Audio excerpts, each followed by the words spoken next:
Experience is the teacher of all things. Julius Caesar. Let me ask you this. If you had the opportunity to get on a group call with 5 other men who won their wives back by restoring trust fast when it looked like all hope was gone, would you take that call? Of course you would, right? But what would you ask them? Because whatever you would ask them, I'm going to give you all those answers in today's video.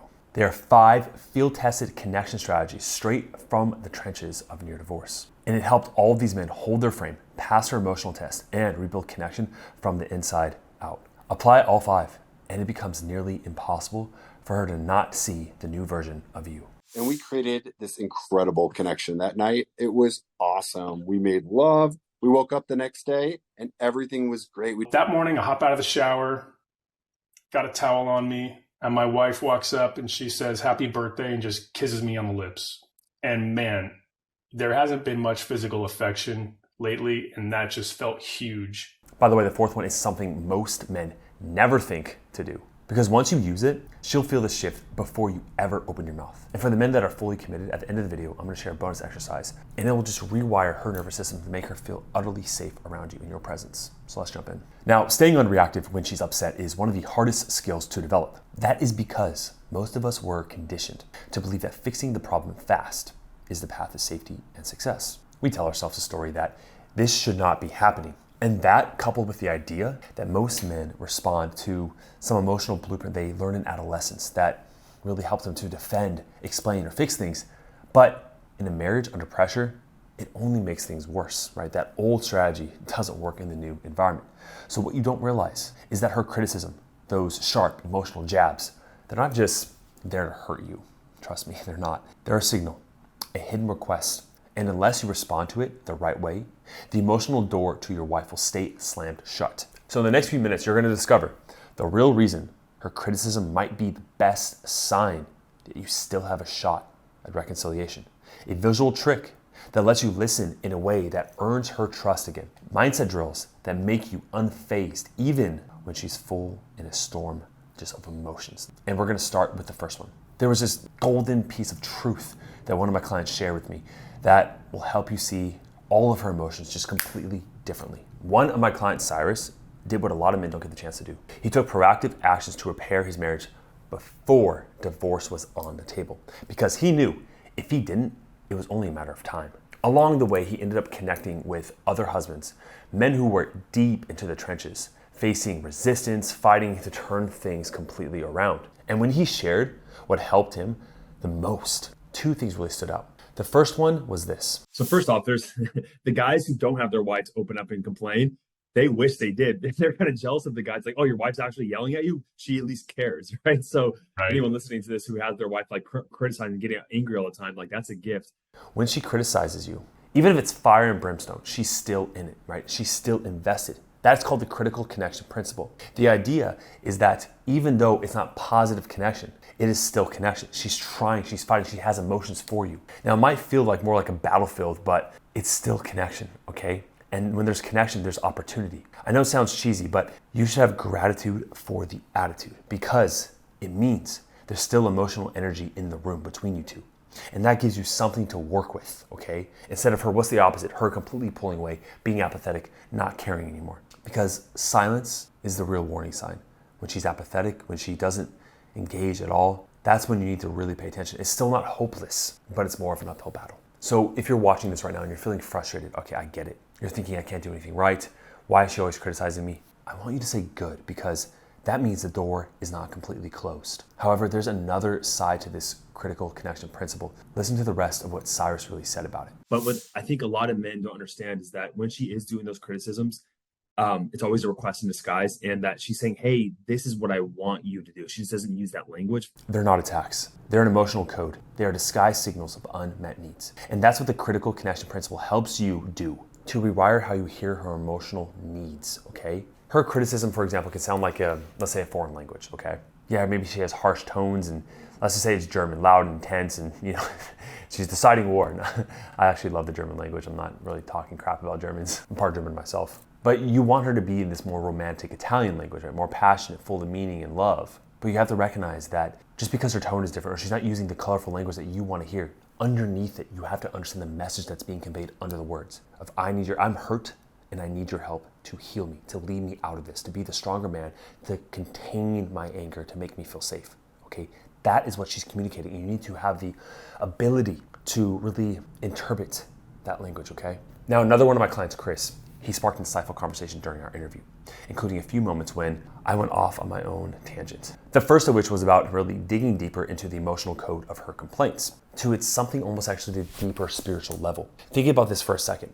What if her emotional reactions, they're not just about the moment, okay? They are subconscious, which means unknown to her, but they're attempts of her deep subconscious mind to recalibrate your behavior towards your highest self, okay? Especially our romantic relationships, your wives, right? They're the ones, as David Data says in his book, The Way of Superior Man, like they're the oracle. They have that intuition. And I've been playing with this idea, and I'll wrap it up here, is I have this idea that I was saying on a podcast yesterday that it's almost like subconsciously or spiritually, she knows your divine self, who you can be, who you've been at times for her, when you've been fully conscious with her and leading and loving. And whenever you fall off that perch and you're going astray, that's when she feels that disconnect from you. When she feels that disconnect from you, what happens is that she will kind of course correct you. That's when she gets upset. She's like, she does it through her indirect, negative ways at times, as women do. But she does that because in the masculine paradigm, we respond to challenge. And the biggest challenge we have oftentimes is the woman we're with, right? And so I've been playing with that idea. And so if you take that perspective, every time she is criticizing, instead of getting defensive, being like, there's something here, I'm not going to immediately react to her words. I'm not going to even take it, what she's saying for like logical face value, but there is something here. And I'm going to take a second to calm down and look at myself, analyze that, and then see where I can improve on. And so I think if we have that perspective, that's probably the best area to continue to grow. I call this intuitive challenge reflex. She's not being irrational, actually. She's testing your alignment. She remembers the version of you that was present and grounded and fully leading when you first met. You've lost that. You've become complacent. You lost the goals. You lost, so maybe you gained weight. You just aren't the same man as you used to be, right? I'm not trying to tear you down. I'm trying to face reality right here. It doesn't mean you can't get back there. You actually can, but let's be honest with where you're currently at. Because let me tell you something. Masculine nature is responding to challenge. Our masculine core, we're supposed to be smacked, challenged, right? Iron sharpens iron, and she's doing that for you in her feminine intuitive sense. There's a scene in The Matrix where the Oracle, because he's unsure whether he's truly the one, Neo, she doesn't give him direct answers. She gives him what he needs to awaken his own self-realization. In the same way, your wife, without realizing it, might be confronting you with difficult emotions, not to shame you, not to make you feel not good enough, okay? But to help you remember who you really are when you're at your best, okay? So what do we do with this knowledge? Well, the next step is something I call the reactive override. The thing is that your brain will naturally want to go in protection mode because that's what our ego does. It protects us before anything else. We go towards protection instead of openness first. That's how we survive, right? The game is survival. And so if you can have a conscious override of that narrative and by saying like, okay, she feels this way right now. First, having conscious awareness, that's key. Like you have to have that calm, not reacting, right? There's a moment in every conflict where your brain kicks into survival mode. She's upset and your reflex is to simply defend, withdraw, or fix, okay? But that's protection. Your ego is reacting, and it's the opposite of what creates intimacy and connection, okay? Too strong of an ego creates these things, does these things to push her away on autopilot because you feel threatened. Reactive override is the skill of interpreting that reflex. Instead of resisting her emotion, you lean in, right, consciously. You tell yourself, she's upset right now. So she should be. Whether I meant it or not, this is real for her. Or even you could say, good, she's guarded. And that means she's still protecting something that matters to her. See how that simple shift makes you show up differently. And if you show up differently over time, she will show up differently because you lead that. These internal cues rewire how you really respond. You stay calm, open, and that presence, especially in her darker moods, is what builds trust. When she sees that you're not trying to enter a storm, she finally starts to feel safe inside of it. Later in this video, I'll show you a practical way to achieve reactive override so it eventually comes naturally to you. But first, let's shift a gear a little bit. She may be challenging you to really step into your higher self, but there's often another hidden reason why she tests you. It's a more practical one. You see, Marcin stopped divorce and won his wife back even after all their friends and even his own father said it was over for good. Can you imagine that? Like everyone in your life says it, but you believe it. Well, that's courage. In my interview with him, we uncovered a deeper reason women actually test men. one that has nothing to do with punishment and everything to do with safety. When it comes to the testing framework, shifting the reason why she's doing the test is so important, because a lot of guys, when they first initially get a test, they think, oh, she's just being mean, she's criticizing me, she's putting me down, she's being insecure, all these things. When in reality, the reason why she's testing you is pretty simple. She's like poking you, like you did poking the bear. She's like, are you the man you say you're being right now? Are you sure? Because if I poke you, are you going to be like a house of cards and just completely collapse, get reactive, yell at me? Because if you do, then you haven't changed, right? So she wants you to pass her tests. And she gets defeated and let down every time you fail your test. So the fact that she has to test you, it's like stress testing. That's what it literally is. There's a term for it, right? She's stress testing to make sure that she can lean into you and she can feel safe. Yeah, you can like be that strong, solid, masculine man that she fell in love with. And yeah, she has to do that. It's a survival mechanism. I call this emotional stress index. See, her tests are like pressure diagnostics, subtle but strategic checks to see if your inner frame holds. Okay? So if you collapse under the pressure, she doubts the change is real. If you stay grounded, she begins to trust you again. This isn't about passing a test to impress her. It's about showing up constantly, that the man you're becoming is someone she can finally relax into. And once Marcin grasped this concept, he began to see it everywhere. I notice it now more and more, not only in my relationship, I notice it in others as well. I can see when a woman sits there and talks and gives these negative things, even like between a friend I noticed the other day, and I noticed his wife and talking about his own daughter, and it was a test, and like which I noticed he failed miserably. I explained to him what was going on and how it affected my life, and you can notice these tests from a mile away, and it's fantastic because you notice them instead of taking it to heart. You just smile and go, you know what, this is to help me improve. And by the way, if you want the opportunity to work with our team members and get on a strategy call like every guy you've seen, click the link down below and set up that call. Just make sure you're fully committed. So we've gone from spiritual to practical, and now we're going to get back to physical. The next tool lets you show you're present without even speaking to her. In my interview with my client Josh, great name, we discussed how reflective listening isn't just verbal, it's physical. Your body posture, even your non-reactive presence, signals emotional safety before you even say a word to her. If we're to like visualize this for the visual kind of people, it's a lot of guys, they can tell immediately. They're very sensitive to what their wife is feeling, whether they're conscious of it or not. But when she's upset, they kind of immediately kind of go like this, right? And they tighten up. Yeah. And it's just about like, okay, like leaning in, right? Yeah. And then even physically opening your body up kind of connects your emotions. And you're like, okay, like, as long as you know what your boundaries of respect around that is, you listen and you fully just hear the emotion and the pain under, and that alone, you can say the wrong words. But if you're getting that right, she feels like, oh, he really cares. And that's what's most important. Yeah. When we had that long conversation, she was like, I literally felt like I was with someone who hated me,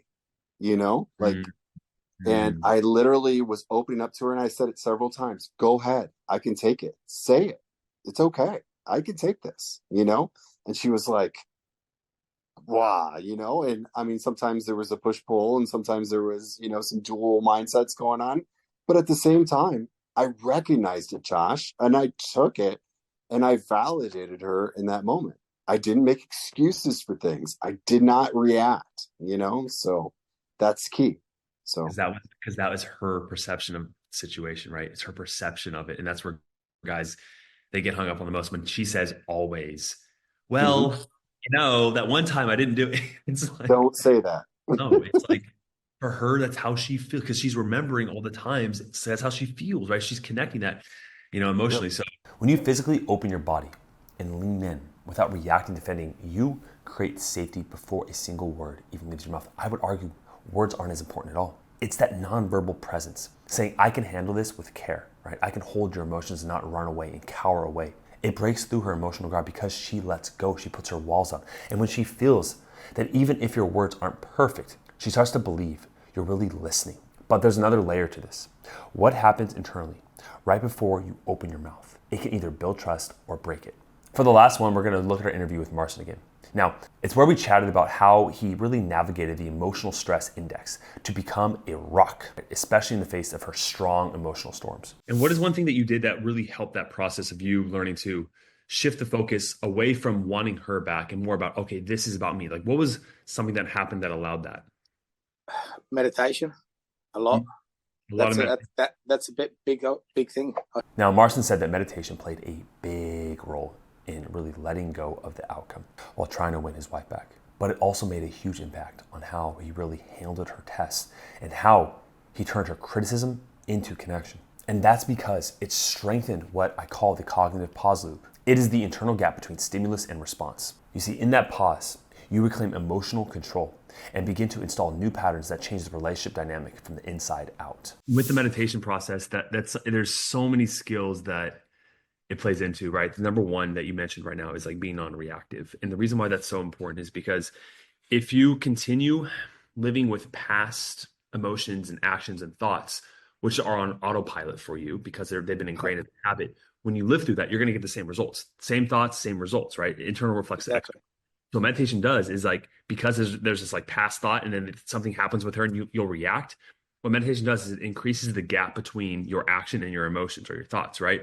And so instead of like going with your initial thought patterns and actions, what happens instead is that you're able to pause, like you said, be like, okay, instead of reacting out of fear and protection and being selfish, minimizing, defending, whatever it is, however you respond to the test, you're like, no, what do I want to do here? What framework can I lean on? She's testing me right now. Okay, I'm going to be unreactive and I'm going to either joke with her or I'm going to, change the subject, or I'll ignore, or I'll agree and amplify. And so you're basically changing the pattern, and that consistent change in pattern over time shows to her that you're changing as a man, right? That's pretty much how it works. That's exactly how it works. Basically, yeah, 100%. You see, what meditation, or I call a meeting with yourself, really trains is that pause. Instead of reacting from old patterns, you create space between what you normally do, how you feel, which is autopilot of your past self, which gave the same results, to this new version of yourself that you're trying to create. That pause is everything. And when you consistently choose a better response, especially to her tests, that is one of the best ways to really show her that you are changing. If you want like an immediate, fast way, it's this. It's pausing and not reacting and choosing a different response. You're able to stop and realize how you did react and change that pattern. It takes a lot. It doesn't happen overnight though. It does, especially, years and years of being the way you are and the same pattern. It takes a bit of time. Now, if you applied that cognitive tool and you practice it over time, there is no doubt in her mind, no matter how much she tests you, that she will see a different version of you, and she'll let go of the past and she'll believe your changes. Now, I made a really massive video on how to master your emotions. So if you really struggle with being reactive, I really break it down in depth here. So I would check that out. Again, you can set up a call with our team down below by clicking the link. See you in the next video.